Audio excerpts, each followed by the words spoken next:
Hello नमस्कार साथियों, स्वागत है आप सभी का आपके अपने YouTube channel exam with Ashok में। आशा करते हैं कि आप लोग स्वस्थ होंगे और अपनी तैयारी को बढ़िया से कर रहे होंगे।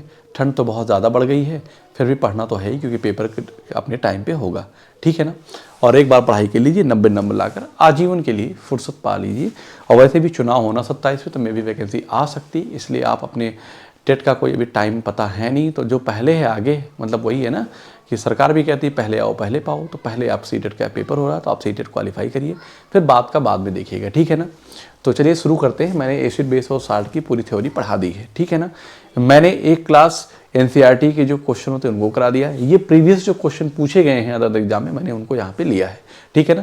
अगर कोई भी टीचिंग एग्जाम की प्रिपरेशन कर रहे हैं या किसी भी वनडे एग्जाम की प्रिपरेशन कर रहे हैं तो आप आराम से यहाँ से इन प्रश्नों को देख सकते हैं। बहुत आपके लिए हेल्पफुल होंगे क्योंकि मैंने इनको कई सारे अलग अलग एग्जाम को एक साथ मैंने इनको कंपाइल किया है, ठीक है ना। कह रहा है कि चलिए पहला क्वेश्चन लेते हैं कि अम्लों के लिए निम्नलिखित में से कौन सा कथन सत्य है। अम्ल कैसे होते बताऊं। मैंने शुरू में ही बताया था कि अम्ल का जो प्रॉपर्टीज बताया कि अम्ल कैसे होते, खट्टे होते हैं। तो कड़वे तो क्या होते हैं, क्षार होते हैं। तो ये वाला ऑप्शन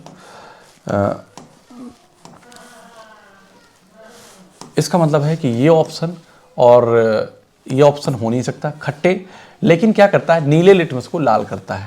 अम्ल क्या करता है, नीले लिटमस को लाल कर देता है। तो option C is the right answer. Okay, चलो ये तो प्रॉपर्टीज से क्वेश्चन था। देखिए ऐसे क्वेश्चन पूछे जाते हैं पेपर में और अदर एग्जाम में। कोई केबीएस, एनबीएस, ठीक है ना, DSSD, कोई भी आप एग्जाम दे रहे हैं, एसिड बेस साल्ट हर जगह रहता है। आप इन क्वेश्चन को लगा के जाइए, आपको पूरा नॉलेज आइडिया हो जाएगा कैसे पेपर में सवाल आता है। निम्नलिखित में से कौन सा सत्य नहीं है। सत्य नहीं है, अब बताओ। धातु कार्बोनेट अम्ल से अपक्रिया कर लवण जल तथा कार्बन डाइऑक्साइड बनाते हैं। यस, जो धातु कार्बोनेट मतलब कि धातु कार्बोनेट और अम्ल, मैंने बताया था कि जो हमारी एसिड है, अगर एसिड प्लस धातु कार्बोनेट मतलब कि अम्ल और धातु कार्बोनेट से अगर हम क्रिया कराएंगे, अम्ल प्लस जो धातु के कार्बोनेट हैं, है ना, कार्बोनेट हैं, ठीक है ना। जैसे सोडियम बाई कार्बोनेट है, सोडियम कार्बोनेट, तो मैंने कहा कि HCl ले लूँ या मैं H2SO4 ले लूँ, ठीक है ना। जब इसको मैं क्या करूँ कि Na2CO3 धातु के कार्बोनेट, सोडियम कार्बोनेट, या NaHCO3 हो जाए, सोडियम बाई कार्बोनेट, इससे क्रिया कराएंगे तो हमें क्या मिलेगा पता है आपको? क्या मिलेगा? हमें मिल जाएगा साल्ट, अर्थात क्या मिलेगा बेटा? साल्ट मिलेगा, CO2 मिलेगा और हमें H2O मिल जाएगा, ठीक है। तो पहला स्टेट CO2, लवण, जल और CO2, लवण, जल और CO2, ठीक है। तो पहला क्या है, सही है। आपसे पूछा कौन नहीं सही है। धातु ऑक्साइड जल से अपक्रिया करके लवण तथा अम्ल बनाते हैं। अम्ल तो बनाते ही नहीं है, तो यही ऑप्शन क्या हो जाएगा, यहाँ पे आगे नहीं करने की जरूरत है, ठीक है ना। कह रहा है कुछ धातु अम्लों से क्रिया करके लवण हाइड्रोजन देते हैं। यस, अगर एसिड का, याद रखना मैंने पढ़ाया है कि अगर अम्ल को धातु के साथ क्रिया कराते हैं तो लवण और हाइड्रोजन देते हैं, ठीक है ना। कुछ अधात्विक ऑक्साइड जल से क्रिया करके अम्ल बनाते हैं। यस, सही है। आगे चलते हैं। क्या होता है जब एक परखनली में एक अम्ल का विलयन एक क्षार के विलयन के साथ मिलाया जाता है? क्या होता है जब एक परखनली में एक अम्ल का विलयन एक क्षार के विलयन के साथ मिलाया जाता है? तो जब एक परखनली में एक अम्ल का विलयन है, ठीक है ना, एक क्षार का विलयन मिलाया जाएगा, तो अम्ल और क्षार को जब भी हम रिएक्शन करते हैं बेटा, तो मैंने शुरू में बताया था कि जब भी हम अम्ल, न्यूट्रलाइजेशन रिएक्शन होगी, जब अम्ल और क्षार को मिलाएंगे तो क्या बनेगा? आप कहेंगे सर साल्ट बनता है, अर्थात लवण बनता है, और क्या बनता है? जल बनता है। बनता है कि नहीं बनता है? तो आप मुझे बताइए कि इसमें ऑप्शन क्या है। क्या होता है जब एक परखनली में एक अम्ल का विलयन एक क्षार के विलयन के साथ मिलाया जाता है? तो देखिए क्या होगा, जब भी हम अम्ल को डालेंगे तो ताप क्या होगा? बढ़ेगा। यस, ताप घटेगा नहीं भाई, दोनों बात एक साथ नहीं हो सकती हैं, तो इसका मतलब ये गलत हो गया। ये एलिमिनेशन मेथड है, ठीक है ना। विलयन का ताप समान, अरे भाई एक तरफ कह रहे हैं आप बढ़ रहा है, फिर कैसे समान रह सकता है?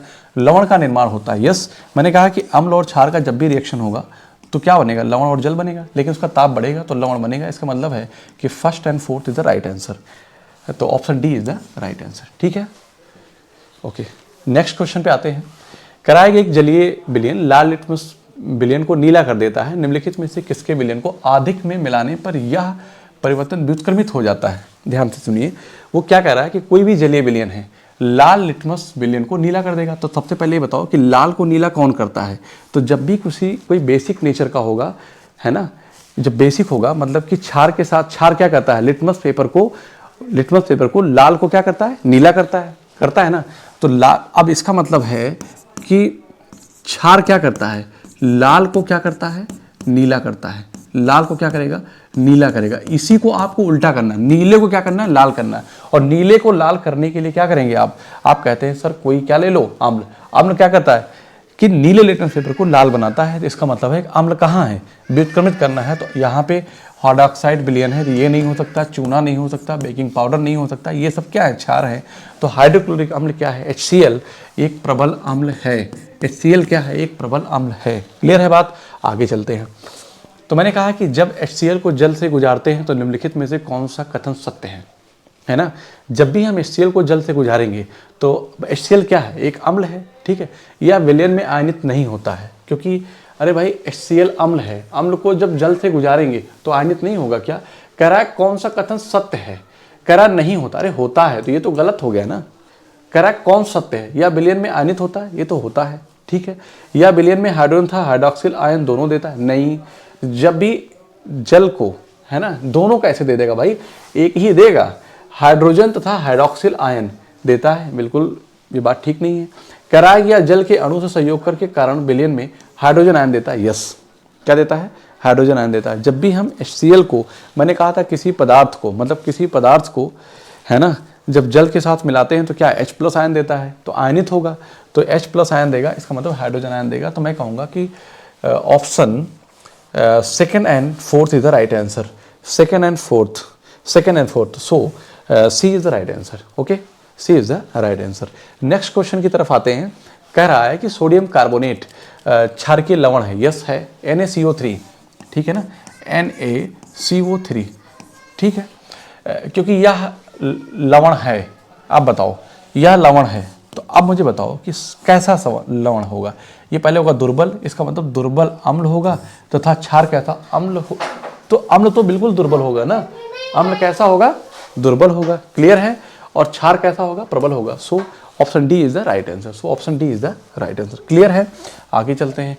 एक सांद्र अम्ल को तनु, एक सांद्र अम्ल को तनु, सांद्र का मतलब है कि प्योर है, क्या है बेटा, प्योर है ना, मतलब कहने का है कि बीकर है ना। तो इसमें सांद्र अम्ल है, मेरी बात ध्यान समझिएगा।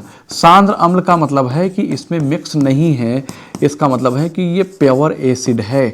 क्या है बेटा, ये प्योर एसिड है। और एक दूसरे बीकर में क्या है, तो आप कहेंगे, यहां पे ध्यान दीजिए, तो यहां पे क्या होगा कि तनु कब बनेगा, जब सांद्र में, मतलब कि एसिड में जब हम वाटर ऐड करेंगे तो ये क्या बन जाएगा, ये तनु अम्ल बन जाएगा। बताओ भाई बन पाएगा नहीं बनेगा, आप कहेंगे यस बनेगा। तो सांद्र अम्ल को तनु करने के लिए हमें क्या करना चाहिए, इसका मतलब है कि इसमें ऐड करना चाहिए तनु अम्ल में पानी, नहीं सांद्र अम्ल में पानी ऐड करना चाहिए। मैंने आपसे बताया कि एसिड में जब पानी ऐड करेंगे तो क्या बन जाएगा, तनु अम्ल बन जाएगा। तो option B is the right answer. सबसे पहले अम्ल में पानी और फिर पानी में अम्ल में, अरे यार ये कहाँ होता, हमेशा पानी में अम्ल मिलाया जाता है, अम्ल में पानी कभी नहीं मिलाया जाता। पानी में सांद्र अम्ल होता है, गलत, ठीक है ना। सांद्र मतलब होता है प्योर, इतना बात आप समझ पा रहे हैं कि नहीं मेरी। सांद्र मतलब होता है प्योर। निम्नलिखित में से कौन सा क्षार का गुण नहीं है, क्षार का गुण नहीं है। क्षार क्या करता है, प्रॉपर्टीज की बात करें तो क्या कहता है, वो लाल लिटमस को नीला करता है। तो कह रहा है गुण नहीं है, लाल लिटमस को नीला कर देते हैं, ये तो सही है, तो है ना। कह रहा नहीं, ये पानी में हाइड्रोजन आयन उत्पन्न कर रहा है, नहीं हाइड्रोजन नहीं करते हैं, ये OH- है ना, ये OH- हाइड्रोजन नहीं करते। तो कह रहा है कि ये गुण नहीं है, तो यही नहीं होगा। ये मोटी सामग्री को विघटित कर देते हैं, यस फिसलन युक्त साबुन जैसे होते हैं, यस साबुन जैसे कैसे होते हैं, क्षार चिकने होते हैं। तो so option B is the right answer, okay. आगे चलते हैं। करा कि बिलियन ए का pH 6 है, बी का pH 8 है और बिलियन सी का pH मान 2 है। किस बिलियन में हाइड्रोजन आयन की सांद्रता सबसे अधिक होगी, सांद्रता सबसे अधिक होगी। इसका मतलब है कि मेरी बात ध्यान सुनो, जैसे pH है, मैं कहता हूं कि यहाँ पे 3 तरह के pH दिए गए हैं, मतलब उनका 3 तरह के ऐसे हैं। तो मैं कहता हूं कि इनका pH अलग अलग है सबका, ABC, क्या है बेटा, ये ABC, ठीक है ना। बिलियन है, 3 बिलियन है, तब का पीएच क्या है, अलग अलग है। तो ये 6 है, ये 8 है और ये क्या है, 2 है। इसका मतलब है कि इसका जिसका पीएच बहुत कम है ये अम्लीय प्रकृति का है। हाइड्रोजन आयन किसकी सांद्रता सबसे अधिक कहाँ होगा, जो सबसे ज़्यादा अम्लीय होगा। तो ऑप्शन सी, ऑप्शन यहाँ पे क्या होगा सबसे ज़्यादा, तो सो ऑप्शन मतलब कि ऑप्शन ए इज द सी यहाँ पे होगा, तो option A is the right answer. Clear है बात, आप कहेंगे यस सर कोई दिक्कत नहीं है। आगे चलते हैं, करा अत्यधिक अम्लीय मिश्रण का पीएच मान होगा। अरे भाई अगर पीएच जो रेंज होती है, आपको पता है पीएच रेंज क्या होती है, पीएच जो रेंज होती है बेटा वो यहाँ पे ये 7 है। अगर 7 है तो हम कहेंगे कि उदासीन है, 7 है तो क्या है, उदासीन है। इधर बढ़ेगा तो क्या होगा, ये क्षारीय होगा, इधर बढ़ेगा तो क्या होगा, ये अम्लीय होगा। ये क्षारीय है और ये क्या है, ये अम्लीय है, ठीक है ना। ये कहाँ जाएगा, ये जाएगा आपका 7 से कहाँ आया, 0 की तरफ, और ये कहाँ जाएगा 7 से 14 की तरफ। कह रहा है कि अत्यधिक अम्लीय मिश्रण का पीएच मान होगा 7 से कम, 7 से कम 0 होगा, ठीक है ना, 7 से कम अर्थात 0 होगा, जो अत्यधिक अम्लीय पीएच का मिश्रण क्या होगा। क्लियर। इनमें से कौन सा लैक्टिक अम्ल का प्राकृतिक स्रोत है। लैक्टिक अम्ल किस में पाया जाता है, नाम से ही पता चल रहा है जैसा कि दूध में, ठीक है ना। तो टमाटर में नहीं, कहाँ पे, खट्टे दूध में पाया जाता है। तो option A is the right answer. बताओ भाई कोई दिक्कत है किसी बच्चे को यहाँ तक, कहेंगे नो सर। आगे चलते हैं, खाने का soda, baking soda, sodium bicarbonate जिसे बोलते हैं, का वैज्ञानिक नाम क्या है, NaHCO3, सोडियम बाइकार्बोनेट। तो कहाँ है भाई सोडियम बाइकार्बोनेट, NaHCO3 होता है, सोडियम ये 2 नहीं होता, NaHCO3 है ना, सोडियम बाइकार्बोनेट। क्लियर है बात, आगे चलते हैं। करा हमारा शरीर किस पीएच रेंज में काम करता है, किस पीएच रेंज में काम करता है ना। तो हमारा शरीर जो होगा, जो पीएच रेंज होगी बेटा, हाँ ये करा हमारा शरीर किस पीएच रेंज में काम करता है, 6 से 7, ध्यान देना, 8 से 8.5, 7 से 8 नहीं, ये भी नहीं होगा, तो 6 से 7 बनेगा, 6 से 7। हमारा शरीर किस पीएच रेंज पे काम करता है, बताओ भाई। नो, 6 से 7 नहीं, 6 से 7 नहीं, तो अम्लीय होगा, मतलब कि 7 से 7.8। हमारा शरीर किस पीएच पर काम करता है, तो यहाँ पे बेटा ये पीएच लिखा है, क्या है, पीएच रेंज में काम करता है 7 से 7.8। इनमें से कौन सा विलयन पीएच पेपर को नीला कर देगा, मतलब कि लिटमस पेपर कह दो, पीएच पेपर कह दो, चलो ठीक है, क्या, पीएच पेपर, ठीक है ना। तो पीएच पेपर को नीला करेगा, नीला कौन करता है, ठीक, क्षार करेगा।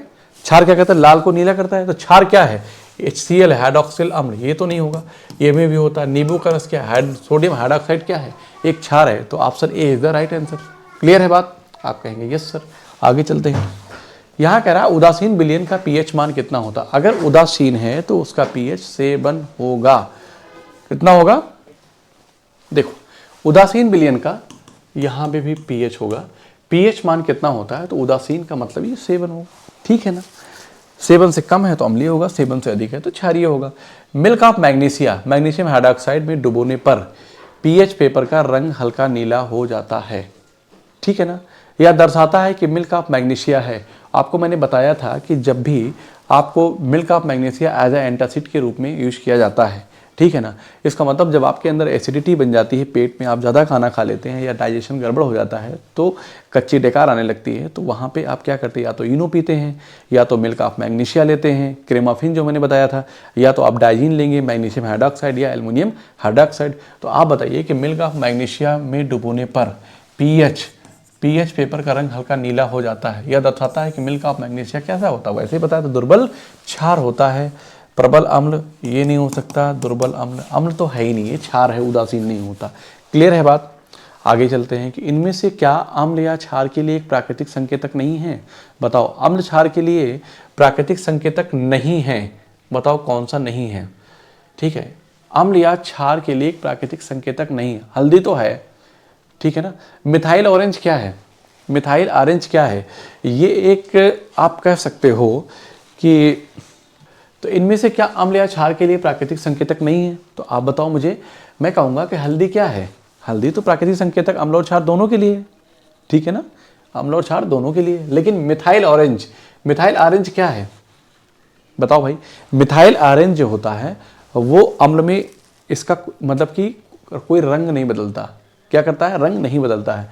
तो इसलिए अम्ल के नहीं होगा, पूछ रहा नहीं है, तो इसलिए क्या हो जाएगा? ये मिथाइल। कैसा होता है ये बताओ? कृत्रिम होता है। फेनोल्फ्थालीन और ये मिथाइल ऑरेंज दोनों का सेम नेचर है। लिटमस एक प्राकृतिक अम्ल क्षार संकेतक है।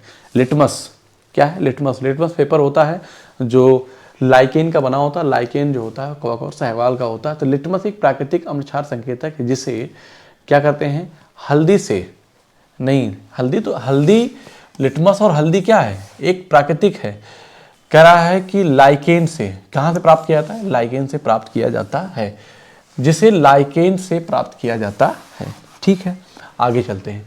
इनमें से किस विलयन का पीएच मान सबसे कम होगा? सबसे कम उसका होगा जो क्या होगा? एसिडिक नेचर का होगा इन सब में। तो भोजन से पहले और भोजन के बाद इतना एसिडिक थोड़ी होता, काफ़ी एसिडिक नहीं होता है। ठीक है ना? तो कॉफ़ी को आप चेक करिए, क्या खट्टी होती है? हल्का कड़वी होती है तो क्षार होगी। इसका मतलब टमाटर कैसा होता है? ज़्यादा खट्टा होता है। कैसा होता है? ज़्यादा खट्टा होता है। खट्टा है तो इसका मतलब है कि इस ऑप्शन से एलिमिनेशन कर लेंगे तो हम कहेंगे कि A is the right answer. आगे चलते हैं कि दंत क्षय है ना, यहाँ पे कुछ गड़बड़ हो गया है, कोई बात नहीं, तो इसको मैं सही भी कर देता हूँ। जो कुछ भी लिखा होगा, जो दंत क्षय लिखा है मतलब कि दांतों की जो खराबी होती है ना, दंत क्षय किस पीएच स्तर पर शुरू होता है? किस पीएच स्तर पर शुरू होता है बताओ भाई? हमने कहा था कि दंत क्षय जो होता है जब आपका मुंह का पीएच कैसा हो? एसिडिक नेचर का हो जाए। मुंह का पीएच कैसा हो जाए? एसिडिक नेचर का हो जाएगा। फिर क्या होगा कि इसका मतलब है कि 5.5 से कम, 6 के ऊपर, ठीक है, 5.5 से कम होगा तो क्या होगा? वो हमारे दांत के एनिमल को क्या करेगा?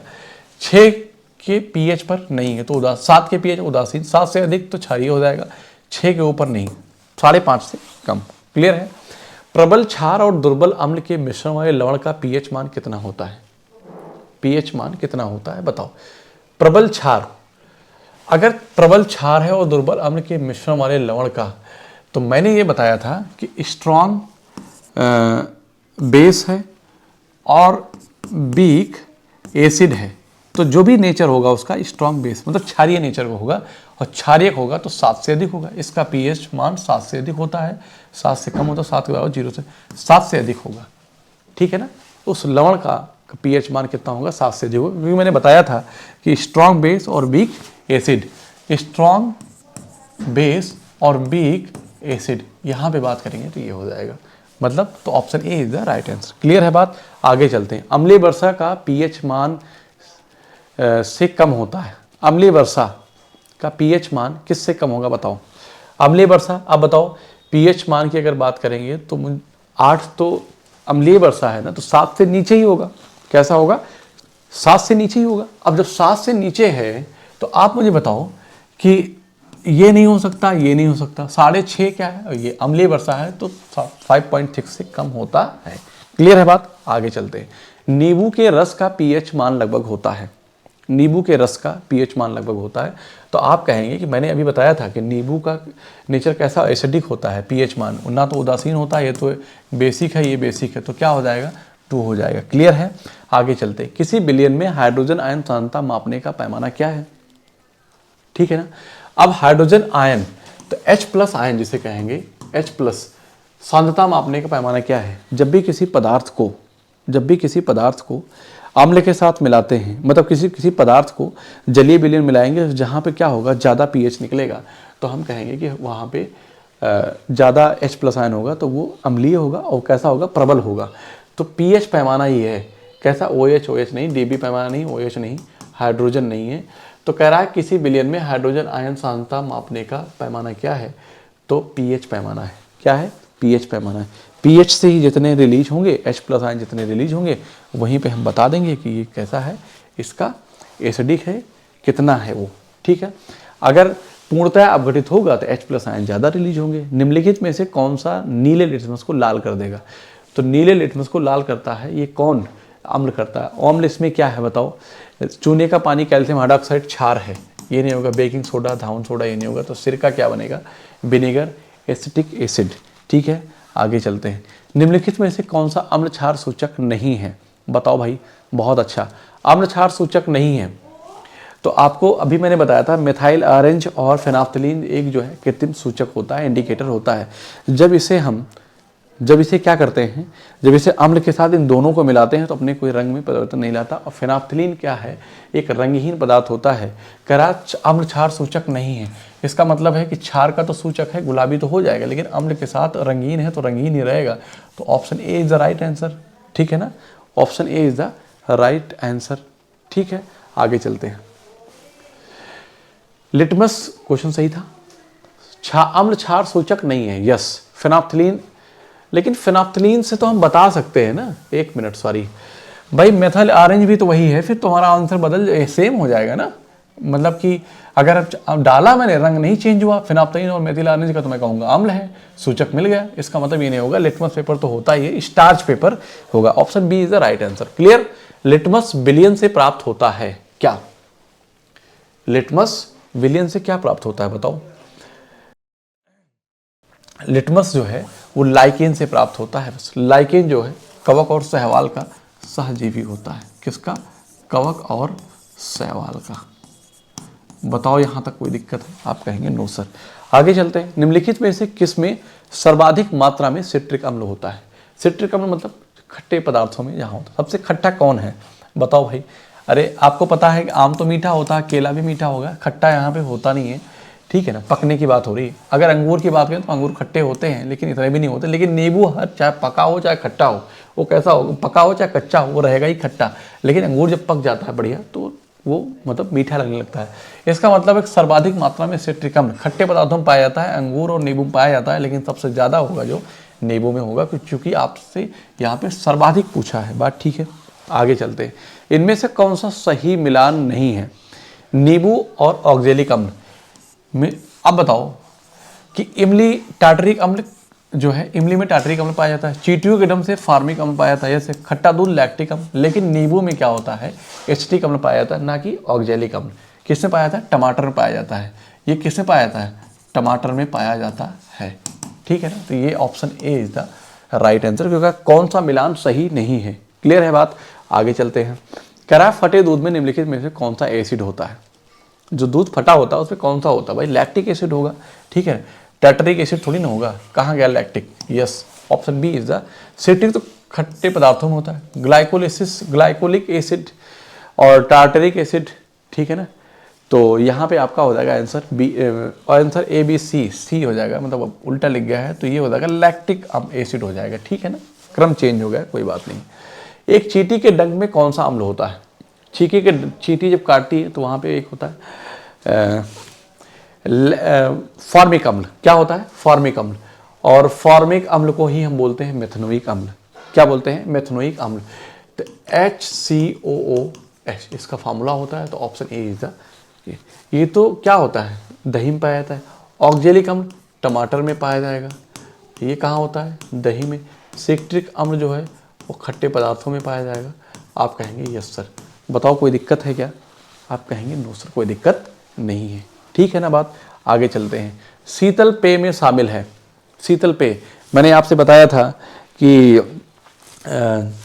आपका जो प्रबल अम्ल है HCl, H2SO4 और HNO3, ये क्या है, प्रबल अम्ल है। लेकिन H2CO3 क्या है, ये दुर्बल है। क्यों, क्योंकि दुर्बल अम्ल है, क्योंकि क्या होता है कि एक अपवाद का केस है। क्या है, अपवाद है, वही क्या होता है, कोल्डिंग पाया जाता है। तो कार्बोनिक एसिड, मैंने कहा था कि जब भी हम CO2 को, कार्बन डाइऑक्साइड को जब जल से अपक्रिया कराते हैं तो H2CO3 बनता है। और इसी को क्या कहा जाता है, इसी को कहते हैं कार्बोनिक अम्ल। इसी को क्या कहते हैं, कार्बोनिक अम्ल। और यही कार्बोनिक अम्ल जो है वो शीतल, जो आपसे क्वेश्चन में पूछा है, कहाँ, शीतल पेय में पाया जाता है। तो कौन सा हो जाएगा, कार्बोनिक एसिड। बात ठीक है कि नहीं, बताओ भाई। अगले क्वेश्चन की तरफ आते हैं। कह रहा है कि जब एक धातु ऑक्सीजन के साथ अपक्रिया करती है तो क्या बनता है, बताओ। जब धातु ऑक्सीजन के साथ करेगी, ऑक्सीजन के साथ कर रही है ना, जब धातु ऑक्सीजन के साथ अपक्रिया करती है तो धात्विक और हाइड्रोक्साइड, धात्विक ऑक्साइड, अधातु ऑक्साइड और अधातु हाइड्रोक्साइड होता है। बताओ भाई जल्दी से इसमें आंसर क्या, बताइए। जब एक धातु ऑक्सीजन के साथ अक्रिया करती है तो क्या बनता है? आप कहेंगे सर धात्विक ऑक्साइड। बात ठीक है कि नहीं? आप ऑक्सीजन के साथ पूछा है ना, तो क्या बन जाएगा? धात्विक ऑक्साइड। क्लियर है बात? तो आज के लिए इतना ही रखते हैं, और आई थिंक मैंने जो बेस्ट क्वेश्चन थे इसमें रख दिया है। अगर और भी अच्छे क्वेश्चन प्रीवियस मिलेंगे तो मैं एक और छोटी क्लास बना के यहाँ पे डाल दूंगा, आप देख लीजिएगा, ठीक है? तो आप इसको अच्छे से पढ़िए, समझिए। समझ में नहीं आता तो हमारी थ्योरी क्लास पढ़िए, अच्छा लगे तो अपने दोस्तों को भी शेयर करिए, ठीक है? तो आज के लिए इतना ही रखते हैं, मिलते हैं आपसे हम अगली क्लास में, ठीक है? जय हिंद।